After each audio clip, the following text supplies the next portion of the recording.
The moment my mother stopped breathing, I felt something break inside me that I didn't know was still whole. It was 2 in the morning, and the hospice room smelled like antiseptic and dying flowers. I'd been holding her hand for 6 hours, watching her chest rise and fall in that shallow, rattling rhythm that tells you the end is close. Then it just stopped. I sat there for a long time. The nurses came in eventually, did what they needed to do, spoke to me in those soft, practiced voices they use when someone's world has just ended. I nodded at appropriate moments, signed papers, made arrangements. Then I called my wife. Megan answered on the 6th ring. Her voice was thick with sleep, but there was something else, a rustling sound, a muffled noise before she spoke, like she was moving away from something, or someone. "Tyler, what time is it?" "She's gone." My voice sounded foreign to me, hollow. "Mom's gone." "Oh, baby, oh, I'm so sorry." The words were right. The tone was right. But something about the way she said them felt rehearsed, like she'd been preparing for this call and was relieved it had finally come so she could deliver her lines and move on. I was too destroyed to process it then. Too numb to ask why it took 6 rings at nearly 3 in the morning. Too exhausted to wonder why I heard her whisper, "I have to take this," before she properly answered, as if there was someone else who needed to know she was taking a call. I told myself I was imagining things. Grief does that to you. Makes you paranoid, suspicious, crazy. Turns out I wasn't crazy at all. Let me take you back to where it really started. March of 2022, 18 months before that phone call. That's when the first domino fell. My mother, Diane Brennan, had been having stomach problems for months. Indigestion, she called it. Nothing some Tums couldn't handle. She was 68 years old and still walked 3 miles every morning, still volunteered at the library on Saturdays, still called me every Sunday evening to talk about nothing in particular. She was strong, independent, the kind of woman who raised a son alone after her husband dropped dead in the backyard and never once complained about the hand she'd been dealt. But the weight loss couldn't be ignored. 20 pounds in 3 months. And neither could the pain that eventually drove her to the emergency room on a Tuesday afternoon when she collapsed in her kitchen reaching for a glass of water. Stage 4, pancreatic cancer. The doctor, a young guy, couldn't have been more than 35, delivered the news with that particular brand of clinical compassion they must teach in medical school. His name tag said Dr. Reeves, and he had kind eyes that made it worse somehow. "The tumor has spread to the lymph nodes and liver," he said, pointing at shadows on the scan that meant nothing to me and everything at the same time. "We can discuss treatment options, chemotherapy, possibly radiation. But I want to be honest with you about the prognosis. 6 to 12 months, he said. Maybe longer if she responded well to treatment. Maybe shorter if she didn't." I drove to Phoenix that same night, barely stopping for gas. 8 hours on I-25 through New Mexico, then across the Arizona border as the sun came up over the desert. I walked into her house, the same house where I'd taken my first steps, where I'd opened Christmas presents, where I'd told her I was getting married, and found her sitting at the kitchen table with a cup of cold tea, looking smaller than I'd ever seen her. "Tyler." She stood up when she saw me, and I crossed the room in 3 strides and held her while she shook. "They told me I'm dying." "I know, Mom. I know." We cried together until the sun came up. Then she made us breakfast, scrambled eggs and toast, the same thing she'd made me every morning before school when I was a kid. And we sat across from each other trying to figure out how to have a conversation that neither of us knew how to start. "You don't have to do this," she said, when I told her I was moving back to help. Her voice was steady, but her hands were trembling around her teacup. "You have a life, Tyler. A wife. I don't want to be a burden." "You're not a burden, Mom. You're my mother, and I'm the only family you've got." That was true. My father died of a heart attack when I was 12, just collapsed in the backyard while mowing the lawn on a Saturday morning. One minute he was alive, pushing the mower toward the back fence, and the next he was face down in the grass, already gone before the ambulance arrived. Mom raised me alone after that, working double shifts at the hospital, picking up extra weekends, never complaining, never making me feel like I was anything less than her whole world. Before I left Phoenix, I found a box of my father's things in her closet. She'd kept them all these years, tucked away like relics. Inside was a note he'd written her the night before he died, just a casual thing left on her pillow. "Take care of Tyler. He loves so deeply. Protect that." I didn't know he'd written that. Didn't know she'd kept it. I put the note back in the box and closed the closet door, carrying the weight of those words with me back to Denver. When I told Megan about my decision, she was sitting on our bed, scrolling through her phone the way she always did in the evenings. The blue light from the screen cast shadows across her face. She looked up when I explained the plan, that I'd be moving to Phoenix temporarily, that my company had agreed to let me work remote with occasional trips back for site visits, that we'd make it work somehow. I expected resistance. We'd been married for 14 years, together for 16. We'd been through 3 miscarriages, each one a knife wound that never fully healed.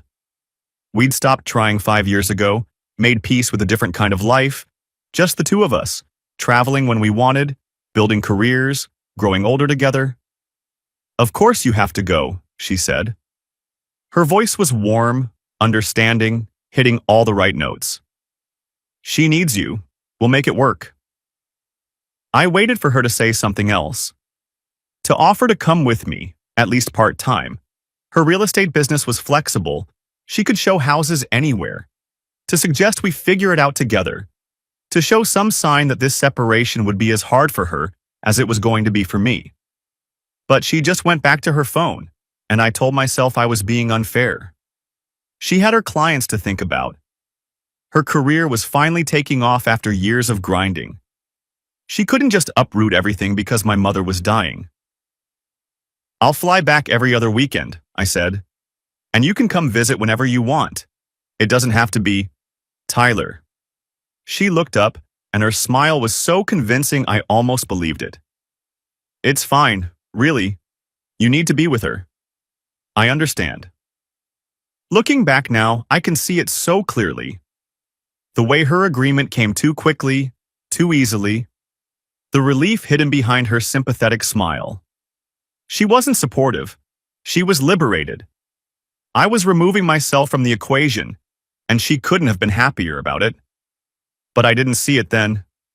I was too busy packing, too busy coordinating with my boss, too busy trying to prepare myself for watching my mother die by inches. The first 2 months in Phoenix were brutal. Mom was still relatively functional. She could feed herself, use the bathroom, take short walks around the neighborhood, but the treatments were wiping her out. Chemo left her vomiting for days. Radiation burned her skin. The medications gave her hallucinations that made her cry out for my father in the middle of the night. I called Megan every evening.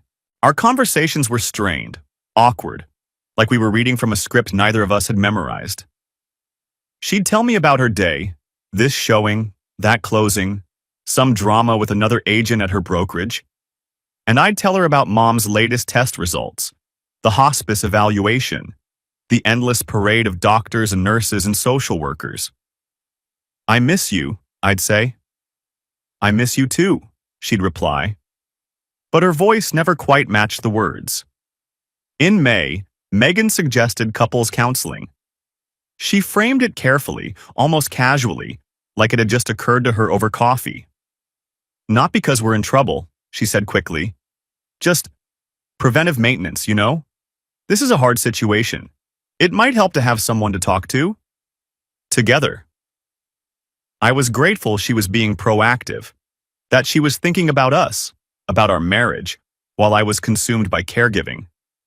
I told her to find someone, and she did. Dr. Nathan Caldwell, a grief and relationship counselor with a practice in Cherry Creek, one of the nicer neighborhoods in Denver. Excellent reviews online. Specialized in couples navigating terminal illness. Exactly what we needed. Our first session was via video call. Me in my childhood bedroom in Phoenix, sitting at the same desk where I'd done my homework in high school. Megan in our home office in Denver, and Nathan in his professionally decorated office with its carefully arranged diplomas and soothing earth tones. He was good. I'll give him that. Mid-40s, silver at his temples, the kind of weathered handsomeness that suggested depth and experience. His voice was smooth, measured, the voice of a man who'd spent 20 years learning how to make people feel safe. "Thank you both for being here," he said, leaning back in his chair with practiced ease. "I know this isn't easy. Nothing about your situation is easy.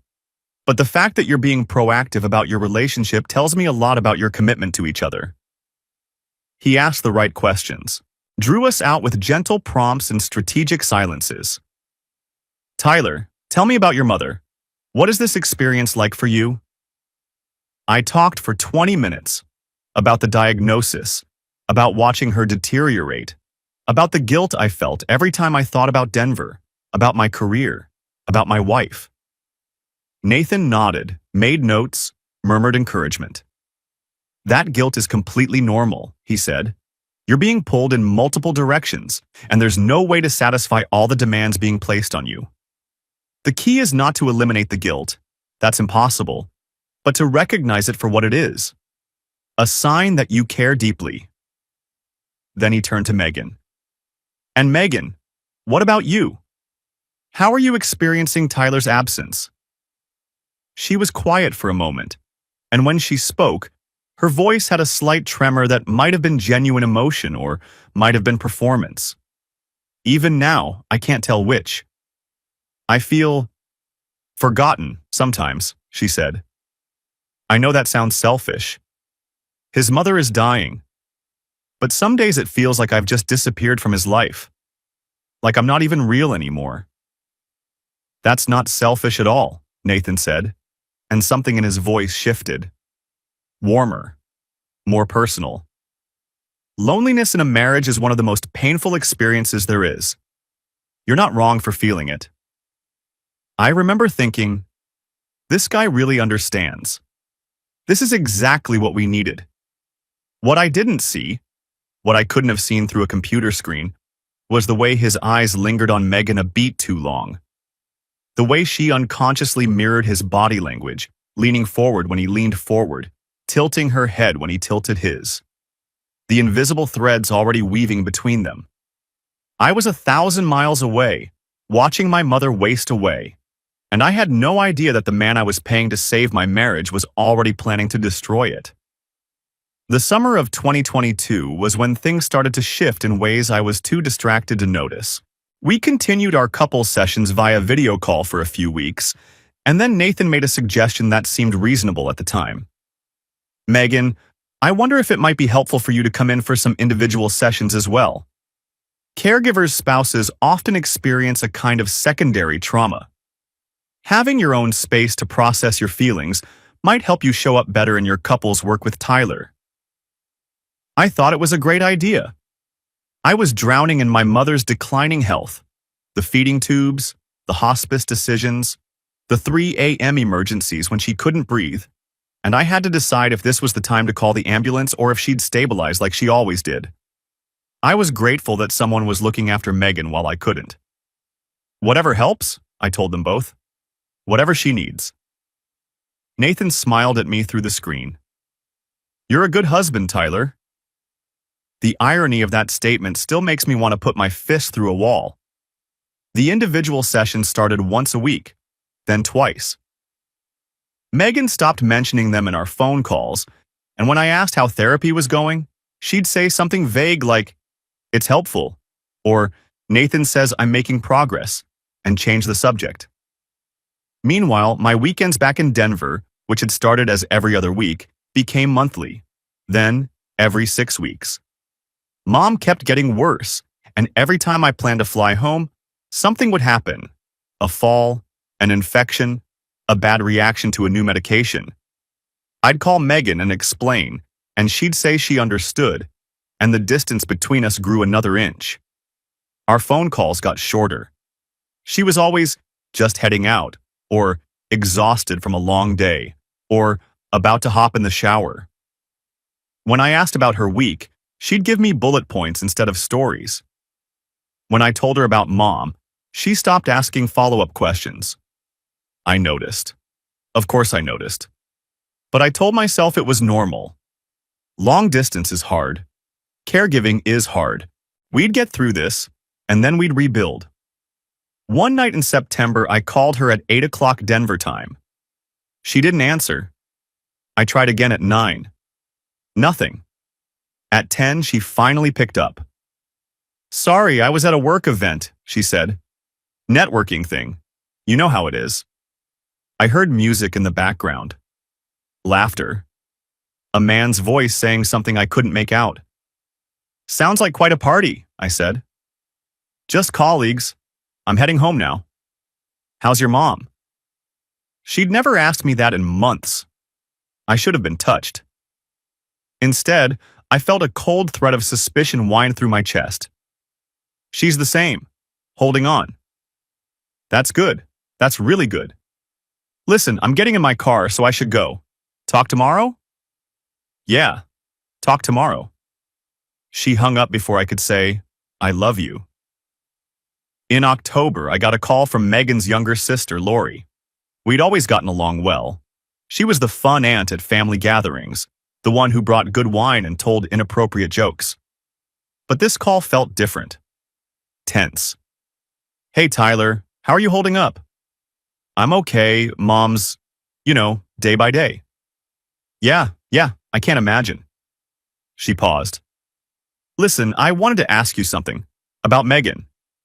My stomach tightened. "What about her? Have you talked to her lately? I mean, really talked?" "We talk every day. Why?" Another pause. Longer this time. "I stopped by her place last week. Wednesday evening. Her car was in the driveway, but no one answered the door. I waited around for about 20 minutes, and then she pulled up, with some guy in her passenger seat." The cold thread in my chest turned to ice. She said he was a client she'd taken to dinner, and she was giving him a ride because his car was in the shop. "But Tyler," Lori's voice dropped. "She was wearing her wedding ring when she left that morning. I know because I saw her at the coffee shop. But when she got home, it was in her purse." I sat down heavily on the edge of my mother's hospital bed. She was sleeping, her breath rattling in her chest, oblivious to the fact that my world was tilting on its axis. "Who was the guy?" I managed. "I don't know. She didn't introduce us, but he seemed comfortable, like he'd been there before. He knew where she kept her keys. Made some comment about her new throw pillows." I wanted to ask more questions, wanted to demand answers. But my mother stirred in her sleep, calling out for my father, "Jim? Jimmy, where are you?" And I had to go. "I'm sure it's nothing," Lori said, though she didn't sound sure at all. "I just thought you should know." After we hung up, I sat in the dark for a long time, watching my mother sleep and wondering if my marriage was already dead and I just hadn't noticed.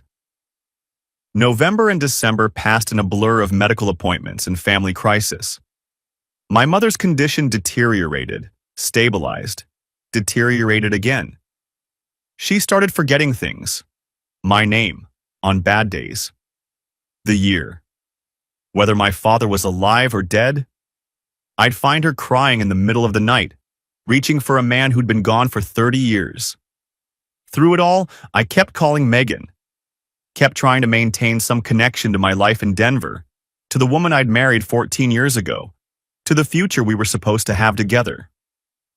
Our conversations became increasingly performative, me asking questions, her giving short answers, both of us pretending everything was fine. I flew home for Christmas, my first visit in almost 2 months. I'd hired a night nurse to stay with Mom while I was gone, had arranged everything perfectly so I could have 5 days with my wife. The house felt different when I walked in. I couldn't put my finger on it at first. The same furniture, the same photographs on the walls, the same general layout. But something was off. Like someone had been rearranging things and tried to put them back, but couldn't quite remember where everything went. Megan greeted me at the door with a hug that lasted exactly long enough to be polite. She'd lost weight, I noticed. Bought new clothes. Her hair was different. Shorter, more styled than the ponytail she used to favor. You look amazing, I told her. She smiled, but it didn't reach her eyes. Thanks.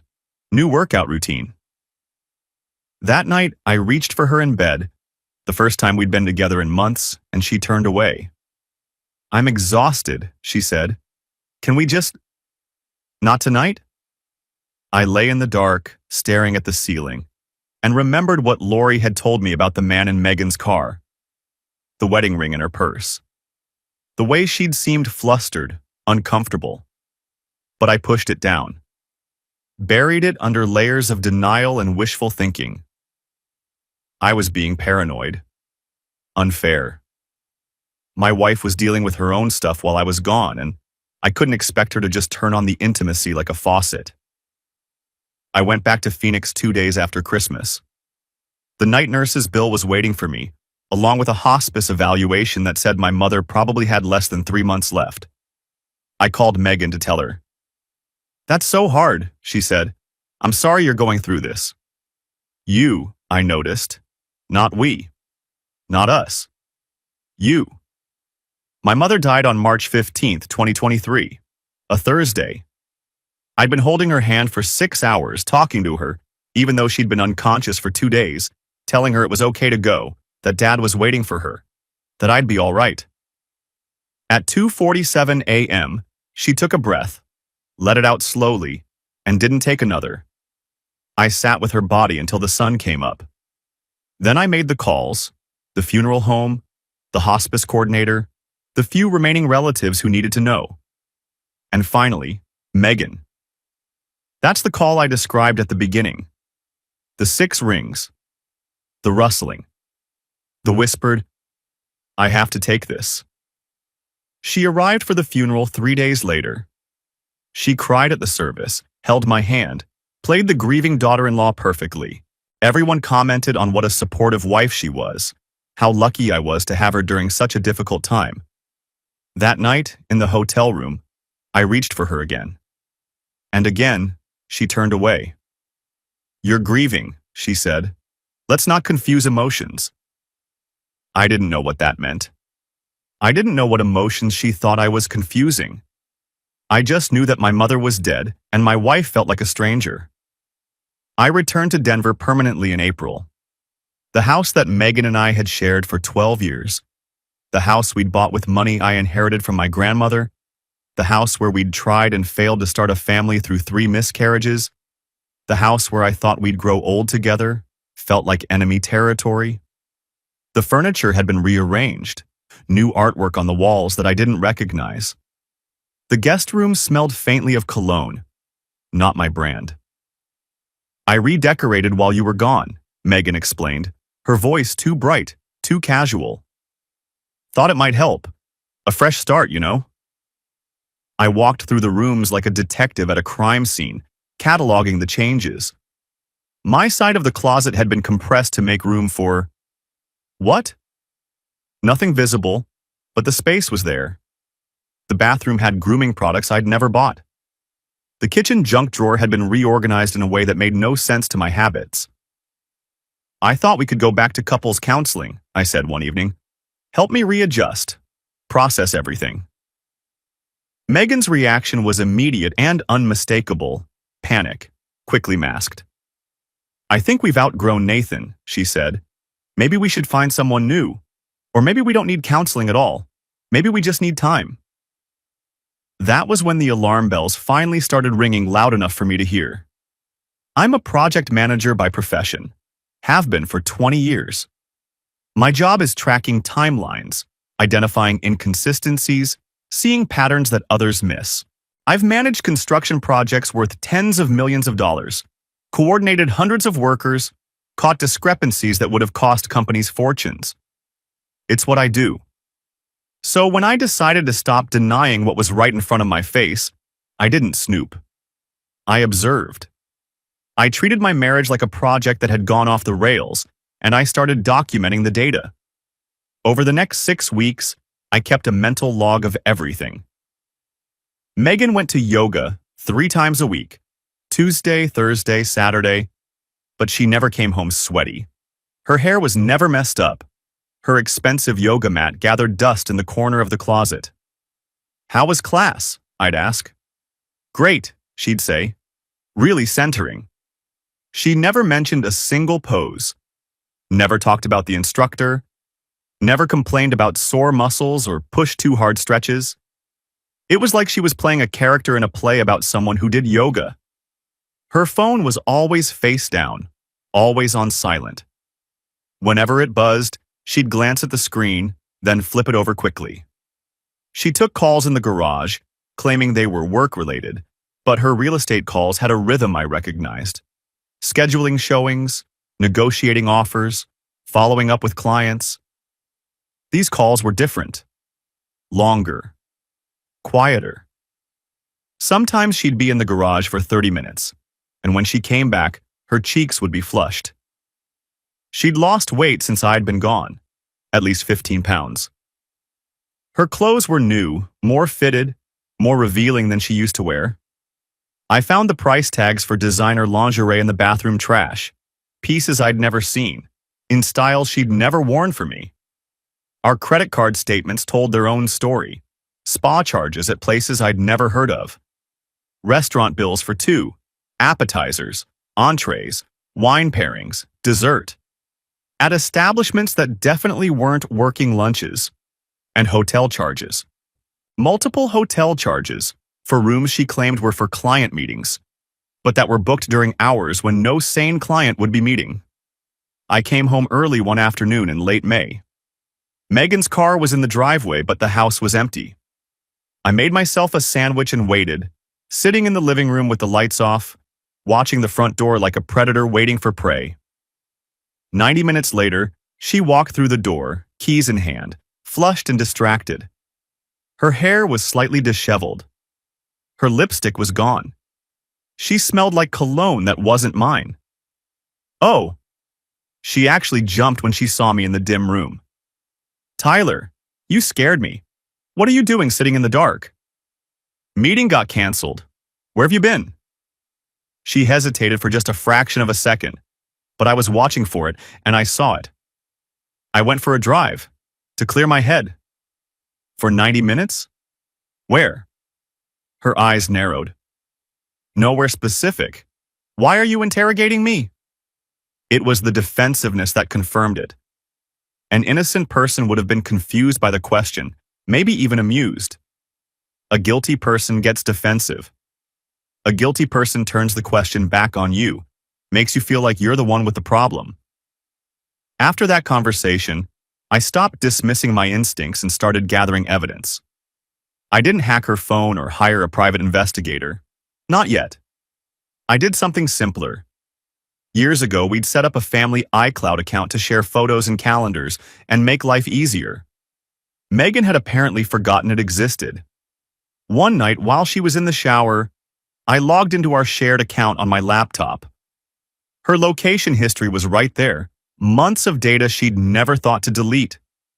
Repeated visits to an address in Cherry Creek, not Nathan's office, which I'd Googled out of morbid curiosity, but a residential building a few blocks away.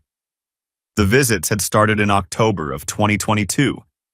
They'd increased in frequency through the winter and spring. Some lasted an hour. Some lasted overnight. My hands were shaking as I scrolled through her photo library. Selfies I'd never seen.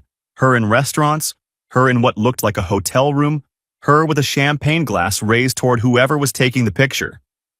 The images were cropped to hide the second person, but I could see a man's hand in one of them, a man's knee in another. Then I found the text thread. It was supposed to be deleted. She'd erased it from her phone, but the cloud had backed it up before she could purge it completely. Messages going back to September of 2022, getting progressively more intimate as the months went on. I can't stop thinking about last night. When can I see you again? He suspects nothing. The guilt is killing me, but not enough to stop.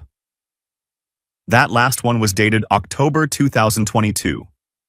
The same month Lori had seen her with the man in her car. The same month I'd started sensing that something was wrong. I read the thread 3 times. I didn't cry. I didn't scream. I didn't throw the laptop across the room, though I wanted to. Instead, I took screenshots of everything, photographed the screen with my phone, saved the evidence in a folder I created on a USB drive. Then I closed the laptop, sat in the dark for 4 hours, and tried to figure out who I was married to. A week later, I met Lori for coffee. She thought it was a casual catch-up. I'd texted her asking how she was doing, suggesting we grab a latte at a cafe near her office. She was nervous when she sat down. She'd known something was off since October, and I think she suspected I was finally going to ask her about it. "How long have you known?" I said, without preamble. Lori froze with her coffee halfway to her lips. I could see her calculating whether to deny it, weighing the options, reading my face. "October," she said finally, "when I saw them together. But Tyler, I didn't know for sure. I didn't want to make an accusation without 7 months." I kept my voice flat, emotionless. "You've known for 7 months." I confronted her in November. She swore it was over, that it had been a mistake, that she was recommitting to your marriage. I believed her. She's my sister. I wanted to believe her. But it wasn't over. Lori looked down at the table. I suspected. But I convinced myself I was wrong.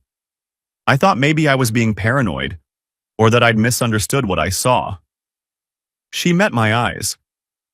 "I'm so sorry, Tyler. I should have told you." I wanted to be angry at her. Part of me was. But the bigger part understood that she'd been caught between her sister and her brother-in-law, and there was no right answer in that situation. "What do you know?" I asked. "About him. About them." Lori took a deep breath. "His name is Nathan Caldwell. He's our couples counselor." Her face went pale. "You knew?" I figured it out. "What else?" "He was married. His wife left him last year. She cited infidelity in the divorce papers.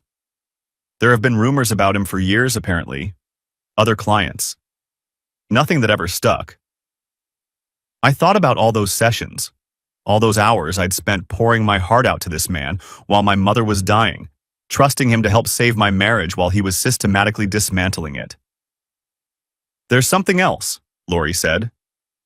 "Megan's been telling people, family, friends, that you were emotionally absent, that you checked out of the marriage when your mother got sick, that you chose her over Megan and left her with no choice but to find comfort elsewhere."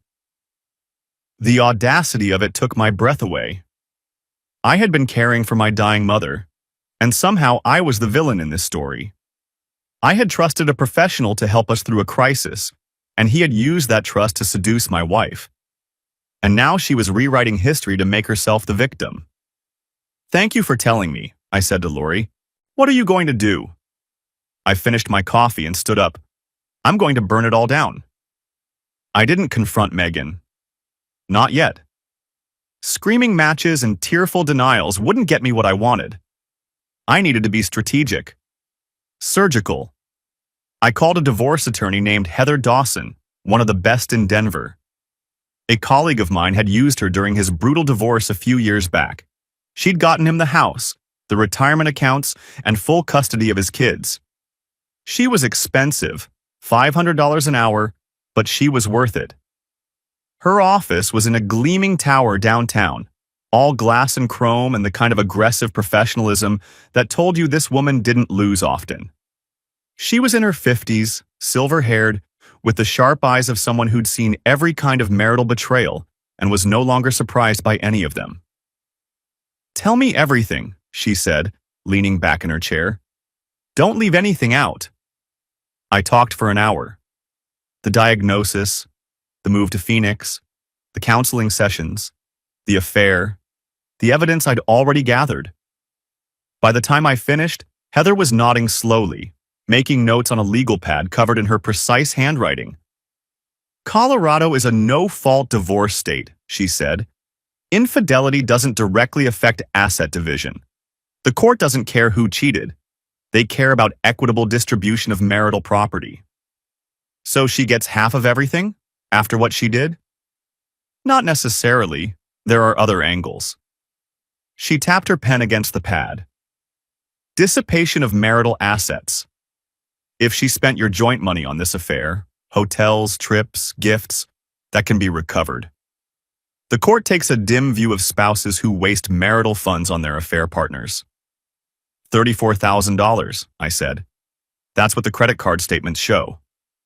Heather's eyebrows rose. That's significant. We can make a strong case for recovery.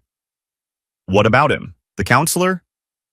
If you can prove he started sleeping with her while she was still his client, he's looking at ethics board violations, potential license suspension or revocation. She smiled, and it was not a kind smile. Therapists who sleep with their clients don't tend to keep their careers for long. She handed me 2 business cards. This is a forensic accountant I work with. He'll go through your finances with a fine-toothed comb, document every dollar she spent on this affair. And this is a private investigator. She's discreet, thorough, and knows how to document things in ways that hold up in court. I took the cards. What do I do in the meantime? Do I confront her? Absolutely not. You keep your head down, act normal, and let us build the case. The more evidence we have, the better position you'll be in when we file. She leaned forward. Can you do that? Can you live with her? Sleep in the same bed? Pretend everything's fine while we're documenting her affair? I thought about my mother. About the 18 months I'd spent watching her die, holding on to hope even when I knew it was pointless, pretending to be okay when I was falling apart inside. I can do that, I said. I've had practice. I hired them both that afternoon. The next 6 weeks were the hardest performance of my life. I went home every night to the woman who had betrayed me, sat across from her at dinner, slept in the same bed, pretended that everything was normal. I asked about her day, complimented her cooking, made small talk about nothing. It was like living with a stranger, which, I realized, was exactly what I was doing.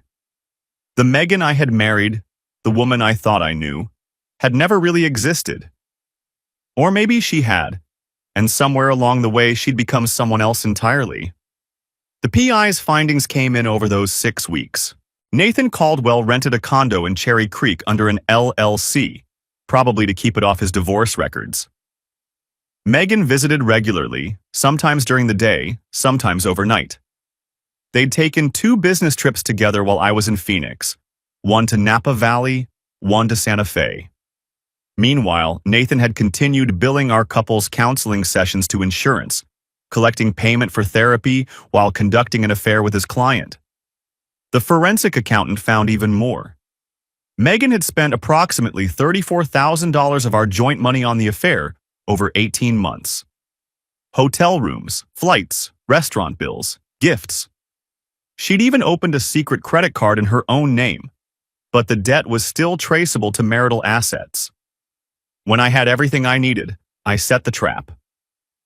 I think we should get away, I told Megan one evening in late July. Just the 2 of us. Reconnect? She looked up from her phone, surprise flickering across her face.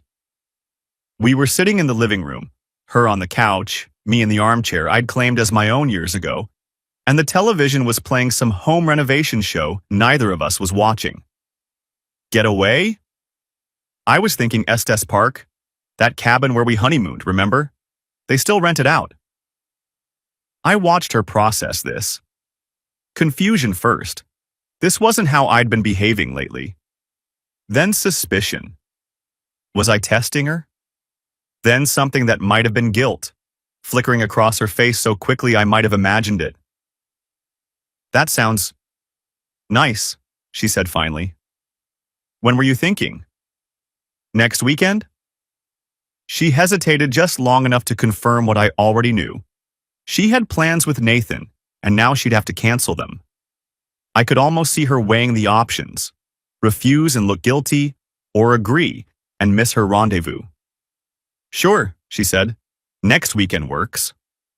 The drive up to Estes Park was strange. We made small talk, the kind of shallow conversation you have with acquaintances at a party, not the easy silence of a long-married couple. The mountains rose around us as we climbed, and I remembered the first time we'd made this drive, 16 years ago, newly married and stupid with love. The cabin hadn't changed much. Same stone fireplace, same knotty pine walls, same view of the Rockies through the massive windows. We'd made love in front of that fireplace on our wedding night, talked until sunrise about the life we were going to build together. I played the part of the attentive husband, the man rediscovering his love after a difficult absence. Made breakfast, suggested a hike, built a fire in the evening and opened a bottle of good wine. Megan seemed genuinely confused by my behavior, maybe even guilty. She kept looking at me sideways, like she was trying to figure out my angle. That evening, we sat on the cabin's porch watching the sun set behind the mountains. The sky turned orange, then pink, then deep purple. Somewhere in the forest, an owl called. "I'm sorry," Megan said suddenly, "for how things have been, for the distance." I waited. "I felt so abandoned when you left. I know that sounds terrible. Your mother was dying, and I was thinking about myself, but I couldn't help it. It felt like you'd chosen her over me." "She was dying, Megan. She was my mother." I know. She wiped at her eyes. "But you were gone for so long. And I was here, alone. And I didn't know how to handle it. I've never been good at being alone." That was true, actually. Megan had always needed people around her. Friends, family, colleagues. She filled her calendar like she was afraid of empty space, afraid of what she might find if she sat still too long. "I should have come back more often," I said, because it was true, even if it didn't excuse anything. "And I should have been more supportive. Instead of resenting you, I should have, I don't know, been there for you, somehow." We sat in silence for a while, watching the stars come out. I thought about all the things I could say, about Nathan, about the texts, about the 18 months of lies. But I held my tongue. Not yet. Not tonight. That night, Megan initiated intimacy for the first time in over a year. I went through the motions, but inside I felt nothing but a cold, clinical distance. This wasn't reconnection. This was guilt. This was her trying to convince herself that what she'd done wasn't so bad, that our marriage was still salvageable, that she hadn't thrown away 14 years for a man who'd manipulated her vulnerability. I realized something during that weekend. Megan wasn't in love with Nathan Caldwell. She was addicted to the validation he provided. The affair had never been about love. It had been about filling a void she couldn't name, an emptiness that had existed long before I left for Phoenix, maybe long before I'd even met her. That didn't make it hurt less. It made it hurt differently. 2 weeks later, I told Megan I needed to go back to Phoenix. My mother's estate was still being settled. There were documents to sign, loose ends to tie up. "I'll be gone about a week," I said. "Maybe a little longer." She nodded, her face carefully neutral. "Do what you need to do." I booked a flight, checked into a hotel in Phoenix, created a paper trail that would show I'd been gone. Then I flew back to Denver on a different airline, using a slight variation of my name that wouldn't flag on joint accounts. I checked into a motel near our house, and I waited. The PI confirmed it within 48 hours. The night after I left, Nathan Caldwell's car was parked in my driveway. It stayed overnight. I had photos, timestamps, a sworn statement from a licensed investigator. I came home early on a Tuesday morning. Let myself in at 7 a.m., quiet as a ghost. They were in the kitchen. Megan in her bathrobe making coffee. Nathan in a robe I recognized. It had been my father's, one of the few things I'd kept after he died.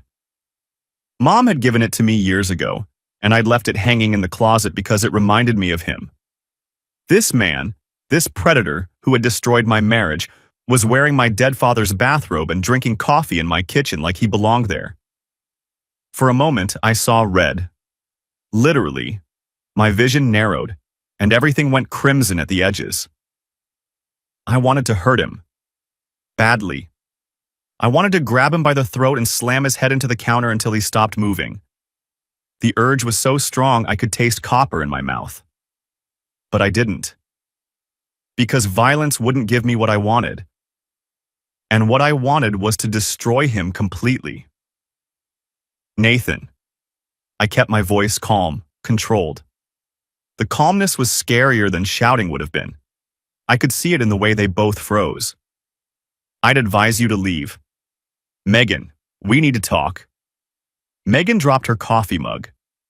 It shattered on the floor, spreading ceramic shards and brown liquid across the tile she'd picked out herself 3 years ago. The expensive Italian tiles she'd insisted we needed because they'd make the kitchen feel more sophisticated.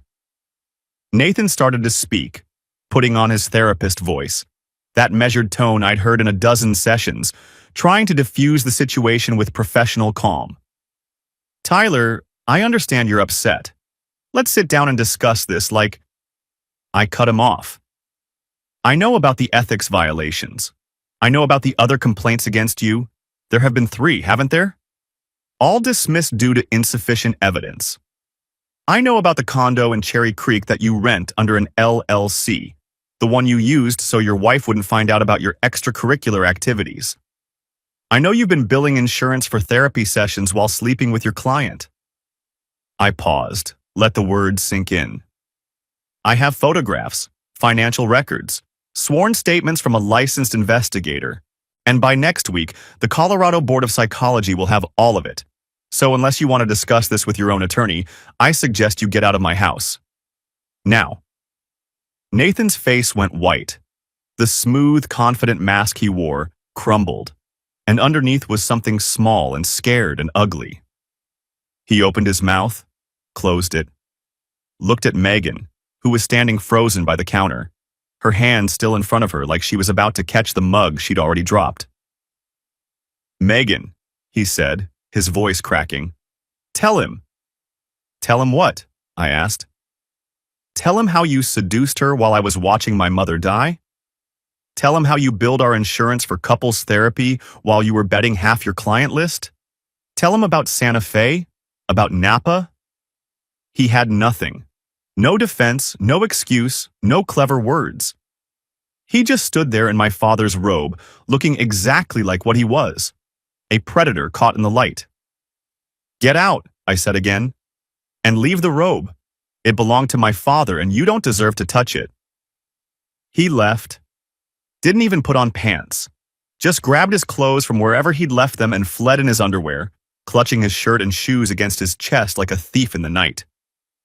The door slammed behind him, and then it was just me and Megan, standing in the kitchen with shattered coffee mug between us like a metaphor. Tyler, she started, please let me explain.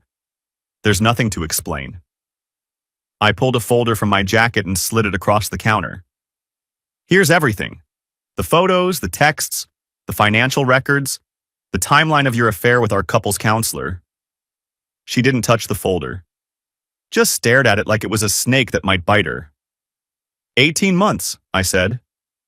You've been sleeping with him for 18 months, since September 2022, since 2 months after my mother was diagnosed. While I was holding her hand through chemotherapy, you were in his bed. While I was cleaning up her vomit at 3 in the morning, you were drinking champagne in Napa. It wasn't like that, she whispered. No? Then what was it like? Enlighten me. I was lonely, Tyler. I was so lonely. You left me. I went to take care of my dying mother. And I was supposed to just wait here alone for 18 months? While you... Yes? My voice was harder than I'd ever heard it. That's exactly what you were supposed to do. That's what marriage means, for better or worse, in sickness and in health. You remember those vows? Or did you forget them the first time Nathan looked at you like you were special? She flinched like I'd hit her. He told me you'd never understand, she said, her voice taking on a strange, distant quality. He said you were too damaged, too attached to your mother, to ever really be present in our marriage. He said I deserved someone who saw me, Who prioritized me? And you believed him? A man who was sleeping with you while billing our insurance for couples therapy? A man with 3 previous complaints for the same behavior? You trusted him over 14 years of marriage? She started crying then, real tears, her face crumpling in a way I hadn't seen since the last miscarriage. I didn't know about the complaints. I didn't know about any of that. He made me feel seen, valued, like I mattered. You mattered to me, Megan. You were my wife. You were everything. Was I? Because it didn't feel that way. It felt like I was always second to something. Your job, your projects, your mother. Always waiting for you to have time for me. I wanted to scream at her. I wanted to list every sacrifice I'd made, every time I'd chosen her over myself, every moment I'd spent trying to be the husband she needed. But what was the point? She'd already rewritten our history in her head, cast herself as the victim in a story where I was the villain. I'm filing for divorce, I said instead, keeping my voice flat. You can keep your car, your personal accounts, and whatever dignity you can salvage. The house, the investments, and the $34,000 you spent on your affair partner, those are mine. You have until Friday to decide if you want to fight me in court. Tyler, please. She reached for me, and I stepped back. Can't we talk about this? Can't we try to what? Work it out? Go back to couples therapy? I laughed, and it sounded broken even to my own ears. I think we've seen how well that worked. I made a mistake, a terrible mistake, but I still love you. I never stopped loving you. Maybe not. But you stopped respecting me. You stopped honoring me. You let a man whose job was to help us into our bed, Megan, into our home. You let him wear my father's robe. She had nothing to say to that. Just stood there crying, arms wrapped around herself, looking smaller and more pathetic than I'd ever seen her. I picked up the folder and set it on the counter in front of her. You have until Friday. My attorney's information is in there. Then I walked out of the house where I'd thought I'd spend the rest of my life, and I didn't look back. The aftermath unfolded exactly as I'd planned. I filed a formal complaint with the Colorado Board of Psychology. The evidence was overwhelming. The sexual relationship with an active client, the fraudulent billing, the pattern of similar behavior with previous clients who had been too ashamed or too intimidated to pursue formal action. Nathan's license was suspended pending investigation. Within a month, 2 other former clients came forward with their own statements, emboldened by my complaint. His practice collapsed. His remaining clients fled to other therapists, probably wondering if they'd been targets too. His landlord terminated his office lease. He tried to sue me for defamation, a desperation move that his own attorney must have advised against. When my lawyers provided our evidence in discovery, he withdrew the suit and slunk away with his tail between his legs. Megan fell apart. Without Nathan, without me, she had nothing to hold on to. The affair hadn't been love. It had been a life raft, and now it was gone. She moved in with Lori, who was furious at both of them, at Megan for destroying her marriage, at herself for not telling me sooner. Megan's real estate business suffered as rumors spread through the professional community. She reached out to me constantly, emails, texts, showing up at my office, but I maintained complete no contact through my attorney. I sent her one letter, hand-delivered by Heather's paralegal. Megan, I loved you for 15 years. I would have walked through fire for you. When I needed you most, you chose convenience over commitment. I wish you no harm, but I can't offer you forgiveness. That's not cruelty. It's self-preservation. I hope you find whatever it is you were looking for, but you won't find it with me. The divorce was finalized in 47 days. We sat in separate conference rooms, signed the papers through our attorneys, and never spoke directly again. I kept the house, the retirement accounts, and full recovery of the money she'd spent on her affair. She got her car and her personal belongings. It was over. A few weeks after the divorce was final, I was cleaning out the garage, getting ready to sell the house because I couldn't live where my marriage had been destroyed.